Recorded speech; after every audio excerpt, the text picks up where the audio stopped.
Nah, kalau untuk orang tua apa yang ditekankan Bu, Pak, dalam persekutuan ini gitu?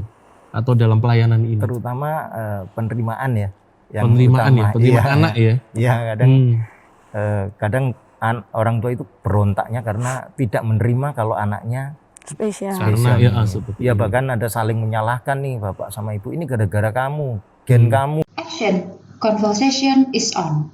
dan sebagainya. Atau keturunan.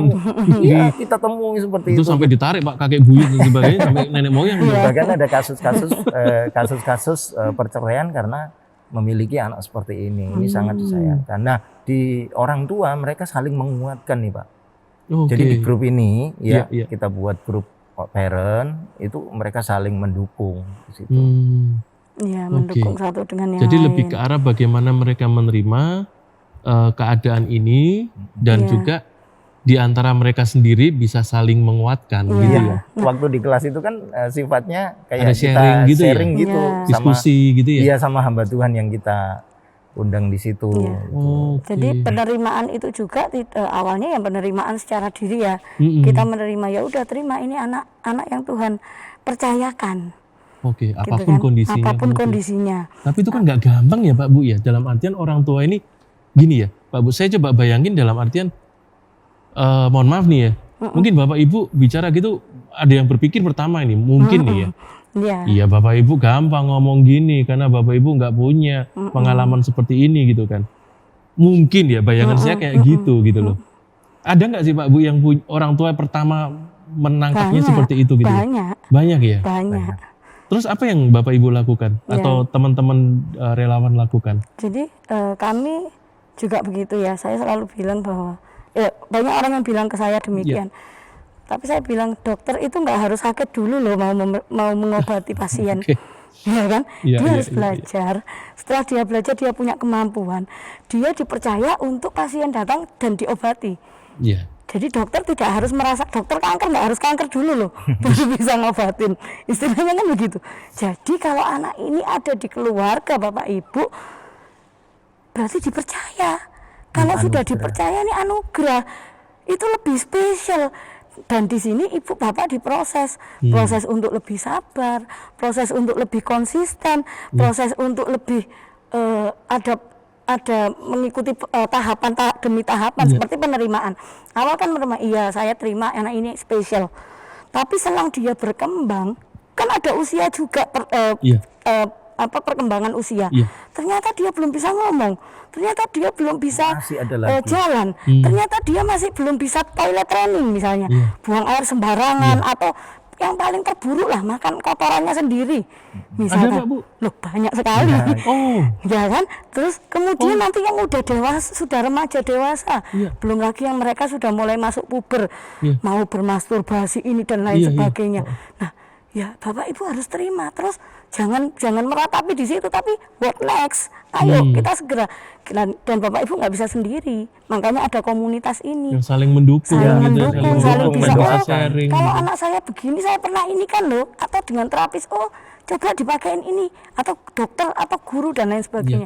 Nah itu ketika kita mau masuk dalam hadirat Tuhan dalam ibadah, maka orang-orang yang akan membantu Bapak dan Ibu itu sudah Tuhan berikan malahan.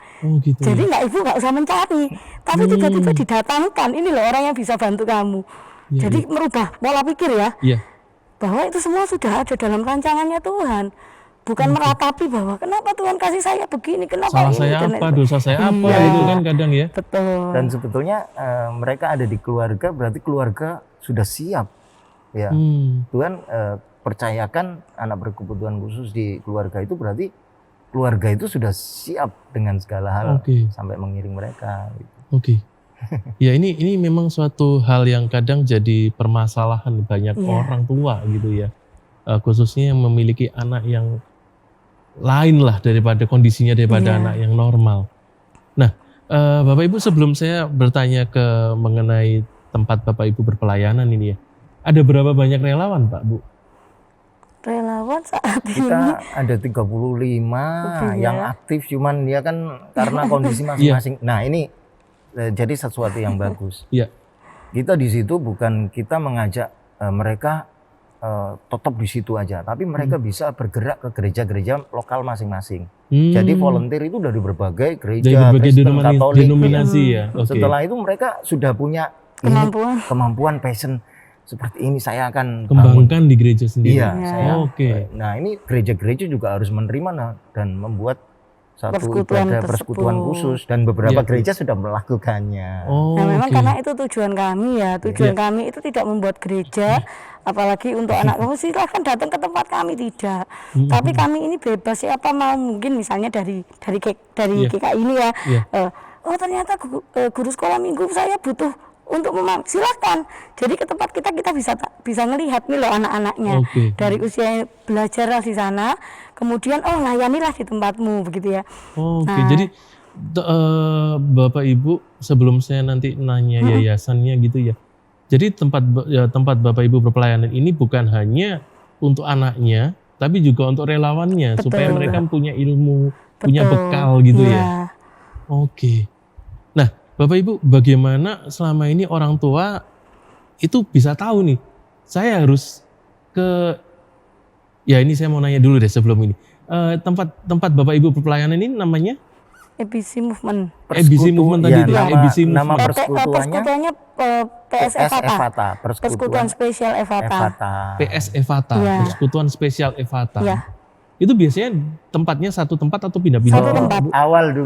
Awal dulu kita pindah-pindah ya. Oh, Ya, oke. sekarang sudah ada tempat. Karena kita Oke. belum ada tempat, jadi yang kita layani itu 2 anak dengan 20 volunteer. Ya, awalnya. Oke.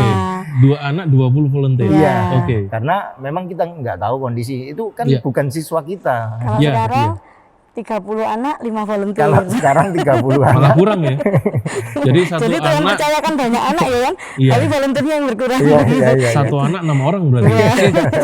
Satu relawan 6 orang. 6 berarti. orang. Nah, puji Tuhannya mereka sudah terbiasa dengan suasana, nggak seperti awal-awal dulu dia harus Iya. nabrak dinding, dia harus melompat-lompat, ngerusak Oh. ini, ngerusak itu, tapi Iya, iya. semuanya terintegrasi dengan bagus. Oke. Ya, dan kami bekerja sama dengan orang tua. Orang tua khususnya. Itu pastinya. Nah, kembali lagi tadi pertanyaan saya. Di awal-awal Bapak Ibu mungkin belum banyak yang mengenal lah istilahnya ABC Movement ataupun PS Evata gitu kan. Nah, ini sekarang bisa lebih banyak anak yang ke sana atau orang tua mempercayakan ini ke PS Evata atau orang tua sendiri yang bersekutu di sana. Itu gimana caranya mereka bisa tahu ya, Pak Bu? Balik lagi ke Tuhan ya. Jadi saya ketemu anak spesial di mall ya saya ajak. Oh gitu. Saya Waktu ketemu ada anak spesial di seminar ya saya ajak, begitu ya. Jadi Sebentar Bu, nggak apa-apa ya Bu ya? Nggak Ibu nggak apa-apa. didapat orang tuanya? ya saya ngobrol kan, iya. Jadi saat di mall saya tiba-tiba deketin. Oh gitu. Nah, spesial ya Bu anaknya. Oh iya, ini. Saya juga guru spesial. Seneng, ada orang tua kadang seneng karena merasa, ada orang yang peduli ya. Ada orang yang tahu ya. Nah, Ada yang nolak nggak Bu? Misalnya Ada. ada yang ketus gitu? ada. Pasti ada. Ya, tapi kan kita nggak boleh berhenti. Iya, Gitu kan ya. konsisten. Itu semangat Iya, ya. itu yang pertama. Yang kedua sosial media kan banyak sekali sosial media Oke. membantu untuk itu loh di sana ada. Terus dari orang tua punya teman lah, pastinya kan akhirnya berkumpul. Begitu. Jadi istilahnya ke Bapak Ibu ini kalau ketemu anak yang berkebutuhan khusus dimanapun itu nggak memandang dia berlatar belakang agama apa enggak ya Bu ya? Bu. Enggak. Pokoknya ketika Bapak Ibu ketemu ya Bapak Ibu coba Ya. samperin, coba Ngobrol. komunikasi, ngobrol dengan anak dan orang tuanya gitu Ya. ya. Kalau mereka mau, ayo gitu. Ya. Kalau enggak ya nggak apa-apa nih. Ya, gitu. jadi kalau misalkan pastinya yang Kristen ya saya ajak Iya. persekutuan. Kalau Iya. yang Ya Kalau kalau yang yang di luar non itu, Bu? Kristen kan kita enggak. kan punya koneksi teman-teman, ada Nah, yang iya kita punya jaringan. Jadi yang misalnya pengajian kebutuhan khusus misalnya ada, seperti itu. pondoknya ada. Oh Jadi gitu. kalau misalkan ada yang cerebral palsy nih pernah kita Iya. temuin di mall Iya, anak pasti. cerebral palsy, kita datengin, kok masih pakai kursi bayi apa kereta bayi ya? Iya. Ini Bu, kita ada yayasan yang khusus menaungi anak-anak SIPI, di sini dibantu kursi dorongnya. Terus silakan kontak ini. Nah, kebetulan saya kan tahu pemilik yayasannya. Akhirnya puji Tuhan kan dapat bantuan kereta dorong, kursi dorong. Kayak begitu. Jadi yang sesuai nggak murah dengan juga, Tuhan. iya, sesuai dengan posturnya anak cerebral palsy kan. Nah, jadi kita itu juga haknya mereka mendapatkan kursi. Kayak tadi Gitu, malam kita juga gitu. siaran ya di Sangkakala Radio, kita bisa ngomong tentang ada persekutuan ini, terus bagaimana menangani anak-anak. Oke. Jadi sosial. Jadi di tempat Bapak Ibu berpelayanan itu bukan hanya yang mengenal Tuhan, tapi kalau yang di luar istilahnya di luar Kristen atau Katolik, ada juga pelayanan di situ ya. Ada pelayanan sosial, banyak kegiatan-kegiatan. Kami gabung juga di kegiatan pemerintah. Iya. Iya. Berarti yang di PSE Fata ini memang khusus Khusus untuk yang Kristen Katolik. Kristen Katolik. Iya. Oke. Berarti luas dong Bu, Bapak Ibu. Ya pelayanan. harus meluas karena kita juga nggak bisa sendiri, kita harus berjejaring bersama-sama. Oke. Nah ini yang saya baru tahu Bapak Ibu. Terus terang saya juga tertarik dengan istilahnya dengan informasi yang diberikan ini supaya ya sobat podcast atau pemirsa bisa tahu nih bahwa pelayanan ini juga bukan hanya pelayanan yang bersifat eksklusif gitu, tetapi dia banyak gitu yang bisa dijangkau gitu ya. Oke. Nah kira-kira berapa banyak sih Bapak Ibu kalau misalnya tadi saya tertarik kalau misalnya ada bantuan kursi gitu ya untuk anak-anak yang apa tadi Bu? Cerebral palsy. Cerebral palsy. Cerebral palsy. CP gitu aja. Oh CP ya? CP, Sorry saya agak ini sih istilah-istilahnya agak kurang. Anak yang CP gitu ya. Nah itu reaksi orang tua pada saat diberikan kursi itu gimana Bapak Ibu? Bisa digambarin sih, saya pengen tahu sih. Kadang kan orang tua menerima bantuan ini kan kadang bisa merasa malu, bisa merasa sungkan gitu kan? Iya. Atau seperti apa sih Bapak Ibu? Ya. Pengalamannya? Ya sebetulnya itu menjadi kebutuhan anak. Kursi roda untuk anak cerebral palsy itu suatu cita-cita seorang orang tua yang dengan anak cerebral palsy. Karena itu bukan kursi biasa, itu didesain khusus untuk postur tubuhnya dan itu pembentukan dari tulang belakang? Iya, semua otot tulang, dan saat mendapatkan itu ya sangat bersyukur ya kan. Jadi saya yakin kok orang tua special need itu mereka ketika diberi anugerah anak spesial itu mereka juga cari komunitas. Oke. Itu saya yakin. Jadi kalau sudah ada faktor penerimaan diri, ketika ada orang yang mau peduli dan mau ini, mereka akan senang. Jadi walaupun mungkin ada beberapa yang mereka mungkin tanda kutip kok ngurusin ya, nah itu berarti kan berarti kan masih denial, belum menerima. Kita tinggal gampang aja, oh berarti ini belum menerima. Iya. Kalau yang mau menerima, kalau Bapak Ibu samperin gitu kan kadang ini ngapain sih gitu kan, gitu kan istilahnya. Kan kita lihat di masyarakat kita sekarang sudah banyak nih yang bermunculan, nggak disembunyikan lagi, nggak saatnya anak berkebutuhan khusus disembunyikan karena sudah semua teredukasi. Terbuka masyarakat, pemerintah, mulai dari pendidikan. Sampai sarana-sarana kan sudah disediakan untuk anak kursi roda, untuk khusus yang cacat, tunanetra, tunanetra, betul. Dan karena itu kita kerjasama dengan pemerintah itu lebih pentingnya di situ, gitu kan. Kami mengedukasi, kami dengan teman-teman juga mengedukasi. Contoh misalkan salah satu mall di Surabaya itu juga care dengan anak special need. Kenapa ya waktu itu ada yayasan advokasi sadar autisme ini mengedukasi pihak GM-nya mall tentang apa itu autism, apa ini. Jadi semua dibekali mulai dari security, penjaga toko ini dan lain sebagainya. Jadi sehingga ada anak hilang mereka sudah bisa tahu cara penanganannya. Nah, itu yang penting. Nah, Bapak Ibu, sekarang saya coba bertanya, tentu pelayanan yang kompleks ini, saya bicara kompleks karena mungkin berbagai anak berkebutuhan khusus ada di sana gitu ya. Tentu itu juga nggak lancar-lancar amat lah ya. Mungkin sampai saat ini masih banyak pergumulan juga di tempat istilahnya PSE Fata khususnya gitu. Hambatan apa sih Bapak Ibu yang sering kali ditemui, atau saat ini pergumulan apa sih yang masih menjadi istilahnya pergumulan Bapak Ibu dan relawan teman-teman lain di sana di PSE Fata yang saat ini masih apa ya? Dipikirkan dan atau masih ada hambatan atau apa gitu? Kalau saya sih ke volunteer ya, ke relawan SDM ya kan. SDM itu menjadi kenapa? Karena anak spesial ini harus penanganannya one on one. One on one. Iya. itu untuk lebih bisa dapat, apalagi ini firman Tuhan loh yang dijelaskan. Iya. Ya kan, harus dengan sebuah pemahaman firman Tuhan. Kalau terapi aja kan one on one ada. Iya. Tapi kalau untuk segi pelayanan ini, kami kadang kesulitan untuk one on one karena tidak semua punya panggilan. Kerja mungkin iya, banyak terapis-terapis yang bekerja di bidang anak kebutuhan khusus. Iya. Tapi yang melayani sangat sedikit. Oke. Kecuali saya dapat apa, saya bisa ini apa, nah itu pasti kadang. Iya, jadi itu yang ya. jadi kendala. Bagaimana kami mendapatkan seorang relawan yang tulus dari hati, dan ini kita lakukan untuk Tuhan, untuk generasi ini, untuk anak-anak ini bisa mengenal siapa Tuhannya. Dan itu kan tugas kita karena kita punya kemampuan. Kemampuan juga dari Tuhan.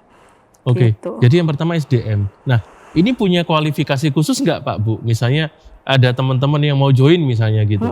Ada kualifikasi khusus nggak? Nggak ada. Harus gini, Nggak harus ada. gini, harus yang gini. penting Gitu. cinta anak aja ya. Ya ada. Di situ kan kita juga sama-sama belajar. Masing-masing anak berbeda. Bahkan kita juga belajar di anak saat itu Oke. tentang kondisinya. Ini loh saya Iya. kan gitu. Tapi yang satu pasti yang saya tangkap mungkin dari apa yang Bapak Ibu lakukan saat ini dan relawan-relawan teman-teman yang lain lakukan, yang pasti yang pertama adalah komitmen ya. Ya. Komitmen nih, butuh Tapi nggak pengorbanan. bisa juga begitu kalau di tempat kami, karena kan kami bukan gereja, beda lagi. Nanti kalau gereja kan ada komisi-komisinya ya. Iya. Nah kami kan adalah ya siapa yang mau bantu. Kalau kamu berkomitmen bukan kepada kami tapi kepada Tuhan. Oh ya, oke. Kalaupun ya. kamu Itu terlepas, mutlak, kami ya. nggak bisa meminta komitmenmu bagaimana dengan Kita kami, juga nggak bukan bisa. perusahaan yang kita tanda tangan. Kontrak gitu ya. Jadi Enggak ya. nggak bisa begitu. Lu Tapi nggak yang paling lu nggak penting, datang 3 bulan pecat gitu enggak ya? paling penting adalah kita melihat anak dan keluarga ini harus diselamatkan. Oke. Itu yang paling penting. Jadi istilahnya panggilan ya, panggilan hati ya seperti Ya, tadi Bapak betul. Ibu sampaikan ya. Ya. Panggilan hati dengan seperti ini kamu mau nggak gitu kan, Nah, Tuhan betul. panggil. Kalaupun Gitu. kamu membuat komitmen ya komitmenmu dengan Tuhan, bukan dengan kami. Kami nggak bisa, Kak, saya nggak bisa datang, nggak apa-apa. Kak, saya izin ini nggak apa-apa. Tiba-tiba nggak datang, nggak ngomong juga nggak Udah apa-apa. hilang gitu. Ya nggak apa-apa. Kan kamu nggak mungkin ya kan. Oke. Siapa kami gitu dia Iya, teman iya, mereka iya, mungkin iya, begitu. Oke, jadi istilahnya memang tidak ada suatu ikatan apapun dalam Ya. pelayanan ini ya. Ya. Kalau memang Tuhan panggil atau hati tergerak, lu mau datang, ayo gitu Ya. kan, sama-sama melayani Ya. gitu. Kalau lu mau istilahnya terus, ayo, enggak ya juga udah nggak itu apa-apa. urusan lo sama Iya. Tuhan deh. Lu komitmen sama Tuhan gimana Iya, lah gitu yang kan. penting- Kecuali Iya. pengurus ya. Kecuali kita ya Pengurus ya, inti. pengurus atau Iya, pengurus. kalau pengurus besarnya. Kalau pengurus nggak ada. terikat sumpah Bilang, janji. minimal kami lah, minimal Iya, kami iya, gitu ya. Oke, yang pertama itu SDM. Jadi nggak ada kualifikasi apa-apa, Nggak cuman satu aja. Lu terpanggil nggak Iya. istilahnya untuk melayani ini gitu. Karena nggak gampang juga kami di persekutuan itu tiba-tiba lagi pujian, lagi ini tiba-tiba ada anak yang tengkurup terus kemudian bermasturbasi. Nah, terus apa lepas celana. Iya, iya. Otomatis kan kami harus sikap. Iya, iya, langsung. Sikap ambil kain, ambil Iya, apa untuk tutupin supaya anak-anak yang lain nggak ngelihat misal. iya. Kalau dia sudah tenang kita bawa ke dalam. Nah, ada lagi yang tiba-tiba marah tantrum di situ, balikin meja terus mukul. Nah, kita juga harus sikap. Nah, hal-hal yang itu yang membuat ternyata nggak mudah. Ternyata, nah saya mau nggak Tapi bisa-bisa relawannya yang stres ya Pak Bu, ya? tersakiti, Betul nggak? iya kan gitu. Bagusnya di sini karena ada keluarga di situ. Ya, Oh. Kita nggak bisa seenaknya kalau anaknya marah ya kan ada orang ada tuanya. orang tuanya. Oh, jadi orang tuanya pada saat anak di persekutuan itu orang tuanya juga harus datang. Harus Ya, datang. karena kan Atau harus ikut nggak datang nggak persekutuan. apa-apa? Oh enggak, Misalnya. harus datang. Oh, harus datang. Harus Kalau nggak Oh. datang beberapa kali ya kita peringatkan. Kita Oh. bukan TPA Bu. Oh, gitu. Oke, oke, oke. Iya. Jadi di sini ada pembentukan karakter, ada pembentukan kerohanian Ya, di situ ya. segi orang tua Jadi juga. akhirnya jadi bagus semua melayani. Ya. Iya, Ada yang termasuk bawa orang kantong tuanya juga. persembahan kayak Iya, gitu apa Dan mujian. justru anak-anak orang tua lebih senang anaknya dipercaya. Jadi kami ibadah, Mm-mm. ada anak yang jalan, ada anak yang tidur-tidur. Ya kami nggak masalah. Mau memimpin pujian terus suaranya kemana-mana juga nggak masalah. Saya Yang bilang penting- inilah tempat mereka bisa melayani Tuhan. Oke. Mungkin kalau di gereja mungkin kok gini ya masih ada penilaian-penilaian. Iya. Enggak, di sini mereka bebas melayani Puji Tuhan Tuhan. untuk yang teman-teman tuli Begitu. itu sudah ada penerjemahnya. Dia Iya. waktu Oh. khotbah gitu kita pakai bahasa isyarat dan Atau kita kalau juga ngetik gitu ya. iya kita juga melakukan itu. Apa ya yang kurang di persekutuan ini? Pelatihan bahasa isyarat. semua kita datangkan guru, Oke. ada Tuhan percayakan guru bahasa isyarat untuk ngajari volunteer. Iya. Nah, satu lagi soal SDM, Bu, Pak. Gimana caranya mencari relawan? Bahasa saya mencari ya, dalam artian mungkin kan ada yang nggak tahu lah misalnya gitu kan, ABC movement gitu kan. Tapi mungkin di luar sana ada anak yang atau relawan atau orang-orang yang tergerak hati tapi nggak tahu ini mau kemana gitu kan. Nah, itu strategi kita mengadakan kayak pelatihan tentang anak berkebutuhan khusus yang mendatangkan profesional. Gitu. Kadang kita buat satu event di salah satu mall di Surabaya, kita buat satu KKR atau satu konser anak berkebutuhan khusus. Nah, di situ kita bisa. Jadi mereka tahu akhirnya kenal bahwa ada pelayanan ini. Oke. Iya. Nah, selain SDM, pergumulan apa lagi Bapak Ibu untuk pelayanan ini? Nah, sampai saat ini memang kita di itu ya, keluarga ya. Di keluarganya sendiri ya, anak-anak itu keluarga. ya. Jadi keluarga itu kadang ada yang belum menyeluruh. Misalnya anak ini datang hanya sama mamanya, papanya nggak ikut, atau kadang papanya nunggu di mobil di bawah, mamanya persekutuan gitu ya. Nah, tapi saat ini sebelum pandemi beberapa orang tua sudah mulai berdua gitu. Saya bilang sama orang tua, perubahan itu ketika anak ini mulai mengenal Tuhan, mulai dibentuk karakter, berproses, dan juga penerimaan orang tua.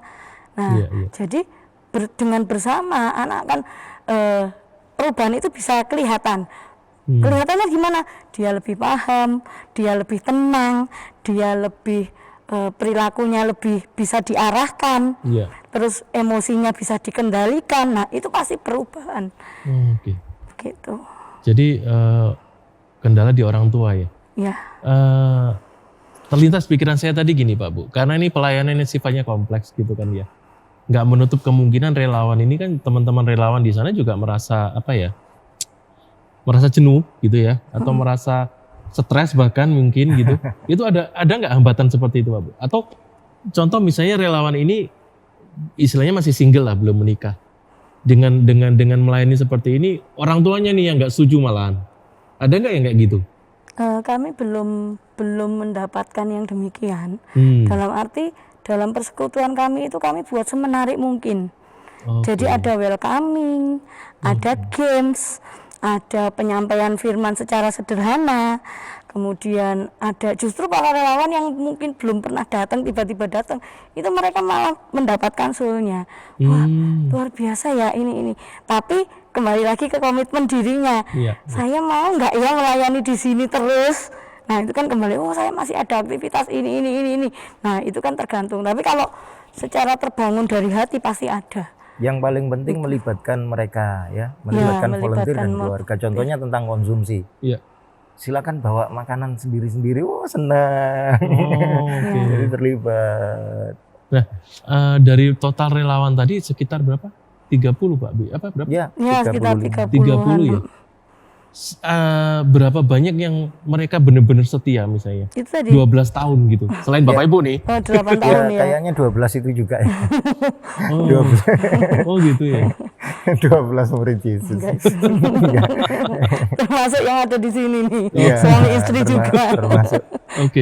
Nah, ini terakhir mengenai pelayanan Bapak Ibu nih. Ya. Bagaimana Bapak Ibu juga bisa memaintain para relawan ini terus bisa meningkatkan artinya kerohanian mereka, gitu kan? Bagaimana? Ini kan pasti ada sesuatu yang dari Yayasan ABC Movement ini untuk Isinya gini Bapak Ibu, relawan ini memberikan sesuatu pelayanan gitu kan? Tapi mereka kan juga harus diisi kan? Istilahnya dicas lah gitu kan?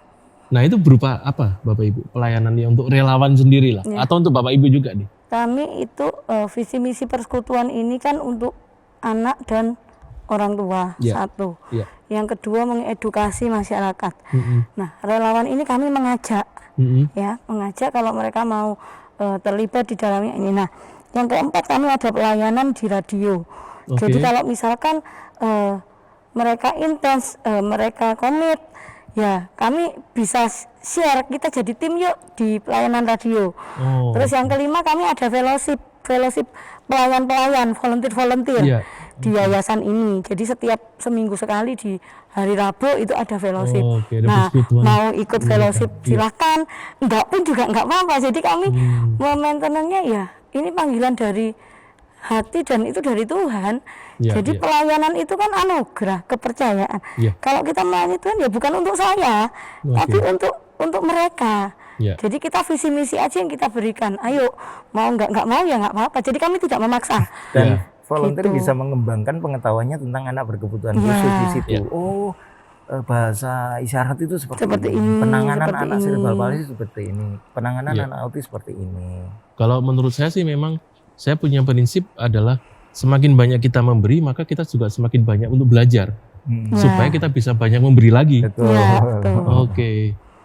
Nah, Bapak Ibu terakhir nih ya, karena kalau bicara pelayanan Bapak Ibu ini bisa panjang nih kira-kira ya. Iya. Mungkin Bapak Ibu bisa bosan juga. Guyon Mbak Bu. Apa kira-kira pesan Bapak Ibu mungkin ya bagi para orang tua di luar sana yang mungkin belum mengenal PSF Fata tetapi is okay. Yang terpenting adalah bagaimana Bapak Ibu memberikan suatu pesan gitu, pesan moral lah bagi orang tua yang ada di sana yang mungkin mempunyai anak yang berkebutuhan khusus gitu. Ya. Ya, silakan, Bu Rizka. Kalau saya kepada gereja dulu pertama, Oke. ya. Gereja itu adalah tempat untuk kita berkumpul, bersekutu gitu Iya. ya. Nah, dengan berbagai macam orang, dengan berbagai macam karakter, itu paling tidak gereja itu mengajak mari berkumpul, kami menerima. Kemudian ada juga ternyata di dalam jemaat itu Iya. mereka yang memiliki anak-anak spesial. Iya. Nah, gereja harus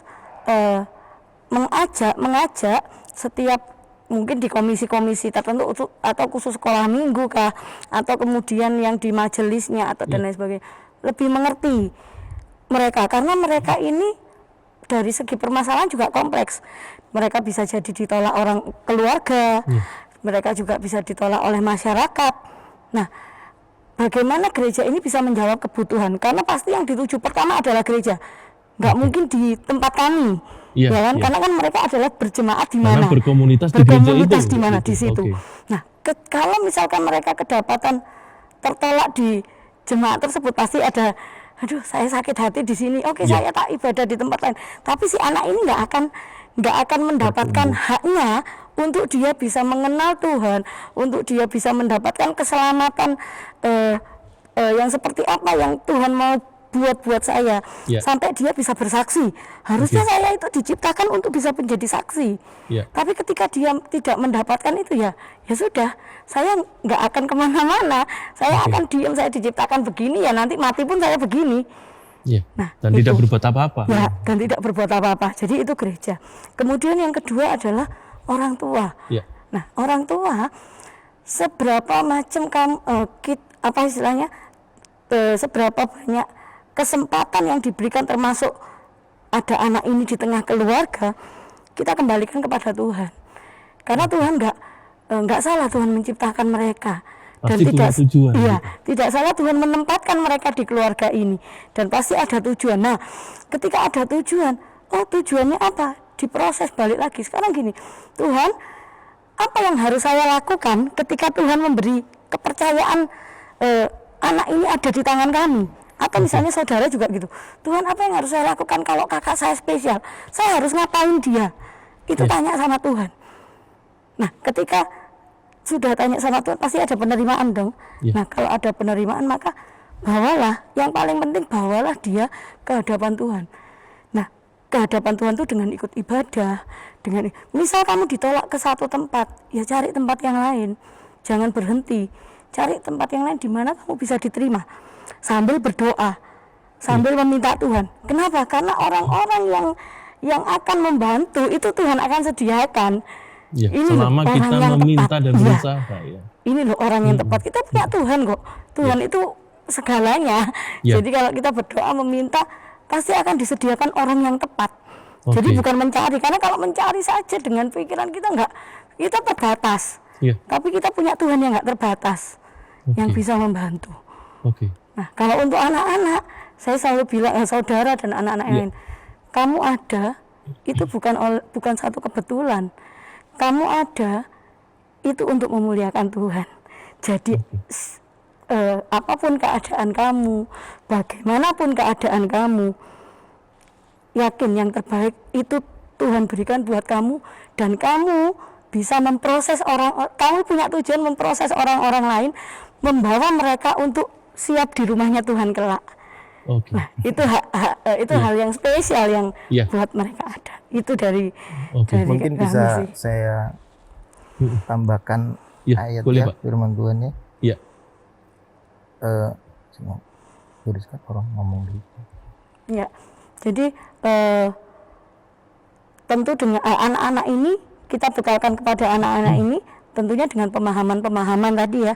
Jadi nggak gampang ngomong iya kamu ada untuk tujuan yang apa, yang bagaimana. Nah, berarti kan harus dipahamkan. Nah, dipahamkan kembali kepada orang tua. Ketika orang tua diberi kesempatan, ya terapikan, ya bawa anak ini ke ahlinya. Dana misalkan, pasti kendala dana. Wah, terapi itu mahal, ini mahal semua. Saya bilang mahal itu relatif. Kita punya Tuhan yang kaya kok, dan pasti akan diberi kemudahan kalau kita itu berserah sama Tuhan. Nah, di situ jadi pikiran kita terbatas, tapi kita punya Tuhan yang tak terbatas. Dalam Roma pasal 10 ayat 13. Ini saya akan bacakan sampai 14 untuk penutup ya. Iya. Oke, Pak. Roma 10 ayat 13 sampai yang ke 14. Sebab barang siapa yang berseru kepada nama Tuhan akan diselamatkan. Tetapi bagaimana mereka dapat berseru kepadanya jika mereka tidak percaya kepada Dia? Bagaimana mereka dapat percaya kepada Dia jika mereka tidak mendengar tentang Dia? Dan bagaimana mereka mendengar tentang Dia jika tidak ada yang memberitakannya? Ayat yang ke-15, dan bagaimana mereka dapat memberitakannya jika mereka tidak diutus? Seperti ada tertulis, betapa indahnya kedatangan mereka yang membawa kabar baik. Kalau kita ganti kata merekanya menjadi anak berkebutuhan khusus, itu menjadi sangat luar biasa. Seperti ini. Tetapi bagaimana anak berkebutuhan khusus dapat berseru kepadanya jika anak berkebutuhan khusus tidak percaya kepada Dia? Bagaimana anak berkebutuhan khusus dapat percaya kepada Dia jika anak berkebutuhan khusus tidak mendengar tentang Dia? Bagaimana anak berkebutuhan khusus mendengar tentang Dia jika tidak ada yang memberitakannya? Itu mungkin. Ya, ini suatu komitmen, istilahnya suatu komitmen bahwa setiap orang pasti dibekali Tuhan apapun kondisinya untuk menjadi pelayan Tuhan. Apakah terpanggil di bidang musik misalnya, apakah terpanggil di bidang istilahnya bidang-bidang pelayanan yang lain, dan apakah juga khususnya terpanggil di bidang untuk melayani anak berkebutuhan khusus. Ya, Tuhan pasti sudah sediakan segala sesuatunya di situ. Betul. Dan Roma 10 ayat 13 sampai 15 itu menjadi dasar bahwa ya ini kewajiban kita untuk menjadi berkat bagi orang lain. Bagaimana merefleksikan Tuhan di dalam hidup kita gitu kan. Supaya orang lain juga bisa melihat seperti itu. Oke, terima kasih banyak Pak Yudi dan Bu Rizka. Suatu obrolan yang saya rasa bukan hanya obrolan yang berlalu begitu saja, tapi banyak hal yang bisa kita pelajari dari Pak Yudi, Bu Rizka, juga bagi teman-teman relawan di PSE Fata di sana. Bagaimana bisa memberikan yang terbaik bagi anak-anak yang berkebutuhan khusus, bagi saudaranya, dan juga bahkan bagi orang tuanya. Dan pesan, istilahnya pesan dari Bu Rizka dan Pak Yudi tadi, bagaimana gereja harus menerima semua kondisi jemaat yang ada dan menampung itu dalam satu pelayanan mungkin. Betul. Itu juga perlu dilakukan. Dan yang kedua, ya spesial bagi orang tua. Mereka bisa mau istilahnya yang pertama mau menerima apa yang Tuhan sudah berikan gitu kan. Juga saudaranya juga sama. Iya. Menerima apa yang sudah Tuhan beri di dalam satu keluarga ini yang nggak boleh disia-siakan seperti itu. Ya ini suatu hal yang kiranya sobat podcast di sana yang menyaksikan ini maupun yang mendengarkan kembali kalau ada suatu pergumulan seperti ini, seperti yang Pak Yudi dan Bu Rizka katakan, kembali kepada Tuhan. Bertanya kepada Tuhan boleh? Boleh gitu. Kenapa kok seperti ini? Boleh. Tapi ya kembali ke komunitas yang benar, komunitas gereja dimanapun berada, dan kembali kepada Tuhan. Itu tentunya. Ya. Oke, terima kasih Wah, banyak terima Pak kasih Yudi Bu Rizka banyak buat waktunya. kesempatannya. Jangan bosan kalau nanti kita omong-omong lagi, Siap. ngobrol-ngobrol lagi gitu ya. Masih punya utang, gimana Pak Yudi Bu Rizka ketemu, bisa jadi menikah. Nanti kita coba satu seksi lagi, mungkin di sana ada satu. Saya yakin ada satu pelajaran juga ya Bapak Ibu yang akan bisa berikan di mana Pasti. proses Bapak Ibu sampai menikah sampai dengan hari ini. Terima kasih Iya, kesempatannya. terima kasih kesempatannya. Sama-sama, oke. Bisa berbagi. Ya, Sobat Podcast, ini yang bisa kami berikan pelayanan podcast ini biar menjadi berkat bagi kita semua. Tuhan memberkati. Tuhan berkati. Cut. Conversation is off.